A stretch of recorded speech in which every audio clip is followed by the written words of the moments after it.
How do you solve the Irish question? Well, it's a real poser, isn't it, Mark? Yeah. It's a catch-22. You've got the British government saying all along, we cannot tell you what the border is going to look like until we get a trade deal, and the EU saying we need to know what the border looks like before we can talk about a trade deal. So really, we're stuck, as so often in these negotiations, we seem to be at an impasse. But, you know, we've got a deadline looming very fast. The Commission, as you said, have set a deadline for next Monday, a week's time. That's when Mrs May is going to have another dinner with Jean-Claude Juncker, the President of the Commission, and they're expecting at that point to be able to give them all the things that they need to recommend that talks can move on to trade.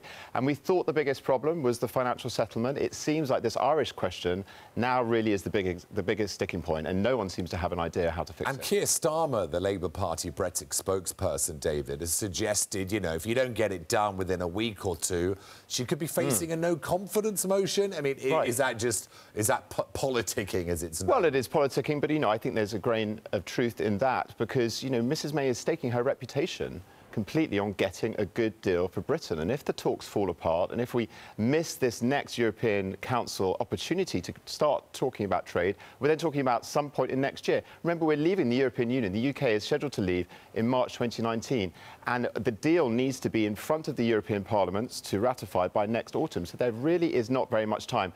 And if you shave off another couple of months, things are looking very dicey indeed.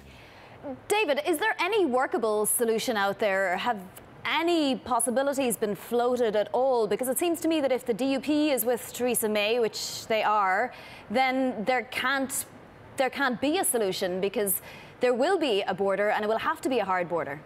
Yeah, the only way to not have a border is for the UK to stay within the customs union or, even more, to stay in the single market. Now, Mrs May has completely expressly ruled that out. She said Britain is leaving the customs union, Britain is leaving the single market. Therefore, there will have to be some sort of infrastructure on the border. Now, the European Union have suggested that maybe a Canada-style trade agreement might be the sort of thing, the sort of arrangement we might get between the UK and the European Union. Now, the Canada trade deal excludes things like beef, things like dairy. Those are the main things that need to move without any friction across the border. So unless the UK government can shift away from this stance that it is going to leave the customs union, then it's very difficult to see how an arrangement can be put in place that's going to avoid some sort of hard border.